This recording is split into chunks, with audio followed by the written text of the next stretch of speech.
अगं चांगलं आहे ना, जाऊ दे त्या दोघांना एकत्र फिरायला. अगं जवळ येतील ते.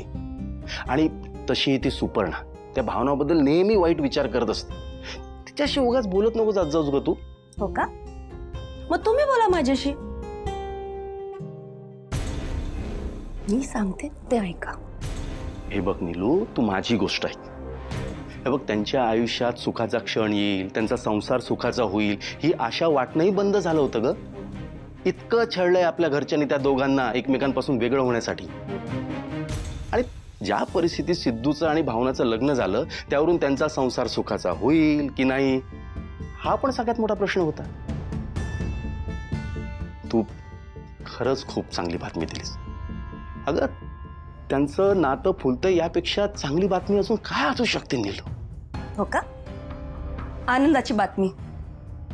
आनंदाची बातमी आपल्यासाठी नाही, त्यांच्यासाठी असेल.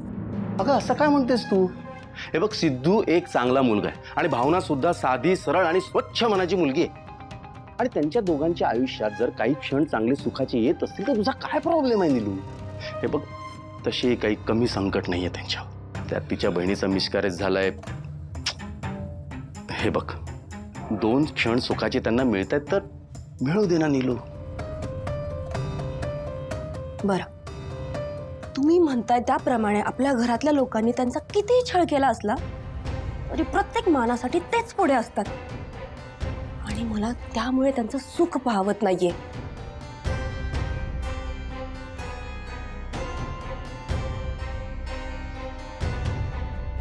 एकीकडे भावनाच्या माहेरी संकट कोसळलंय, दुसरीकडे पप्पांची केस दाबण्याची धडपड.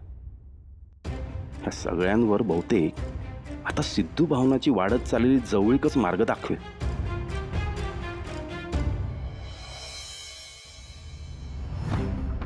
घरच्यांना मी कसं समजू हेच कळत नाही आता मला. सिद्धू, खरं सांगू का, तुझ्या घरच्यांचं अगदी बरोबर आहे. असं काय बघतोयस तू सिद्धू? तू मुलगा आहेस त्यांचा, त्यामुळे सगळ्यात आधी ते तुझाच विचार करणार ना. त्यांनी तुझ्या बायकोच्या माहेरी काय चाललंय, इथे काय परिस्थिती आहे याचा विचार करण्याची अपेक्षा तरी कशी करायची? म्हणून म्हणतोय तू तुझ्या आईवडिलांचं ऐक. काही काय बोलताय काका? हो, घरात अशी परिस्थिती असताना आम्ही बाहेर फिरायचा वगैरे कसं काय विचार करू?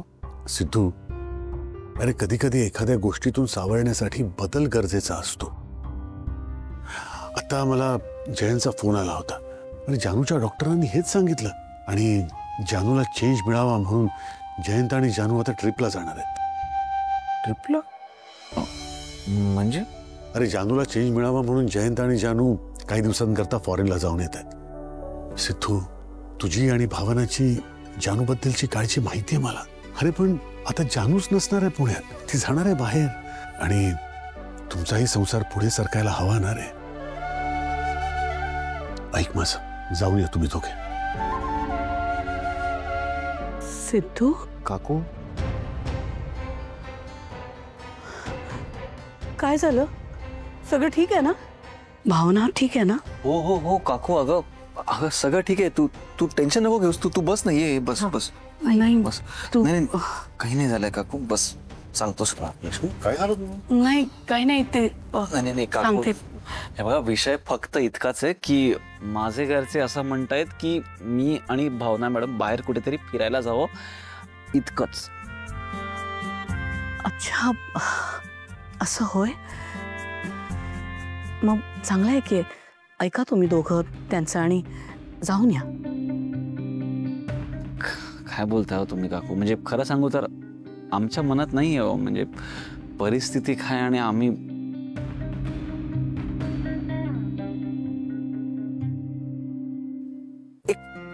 एक काम करूया का आपण?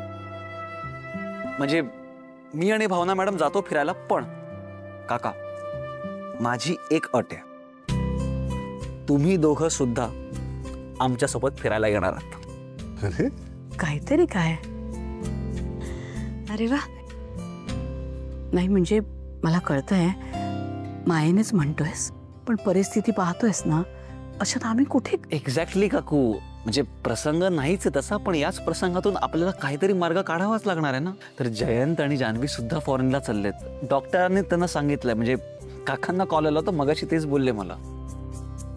आणि मागचे काही दिवस आपल्या सगळ्यांसाठीच खूप कठीण गेलेत. तर तुमच्या आयुष्यात सुद्धा थोडा बदल आला तर खरंच बरं होईल ना. आणि परत आल्यानंतर तुम्ही आजीची नव्या उमेदीने सुद्धा काळजी घेऊ शकता काकू, प्लीज. नाही, ते सगळं ठीक आहे, पण ना सिद्धू. पण बिण काही नाही हो काकू. म्हणजे मला असं वाटतंय की जान्हवीच्या प्रसंगातून आपण सगळ्यांनीच शिकायला हवं. मानसिक ताणातून ब्रेक घेणं खरंच खूप गरजेचं असतं हो. प्लीज. नाही सिद्धू, मला नाही वाटत आहे की आम्ही कुठे गेलो पाहिजे.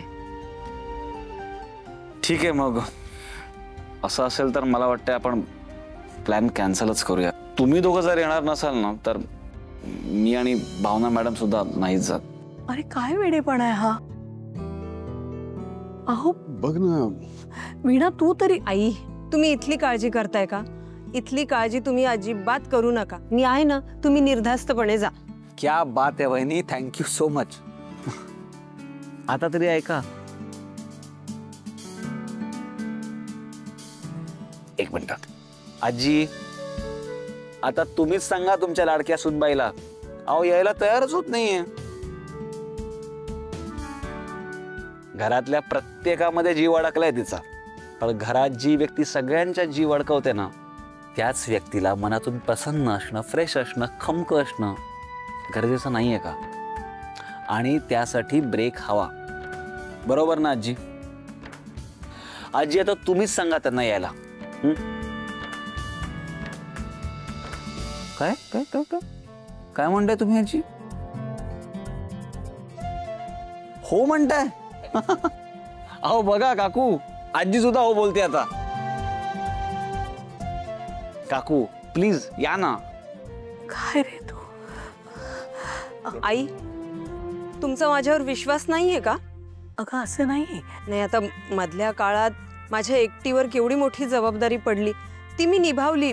बाबा निभावली ना मी. मग नाही, तेव्हा थोडी घाबरले होते मी. पण आई, आता मी खात्रीने सांगू शकते, तुम्ही इथे नसाल ना तर मी कुणाचं काही अडू देणार नाही. तुम्ही इथली काही काळजी करू नका. मी आहे ना इथे, मी सांभाळीन सगळं. तुम्ही जा. प्लीज प्लीज काकू, प्लीज काका प्लीज. अरे बघ काकू, आजी पण प्लीज बोलते. आई जा ना प्लीज.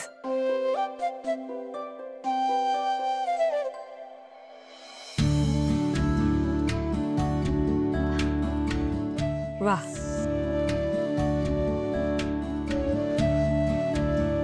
थँक्यू सुपर सासू. Yes.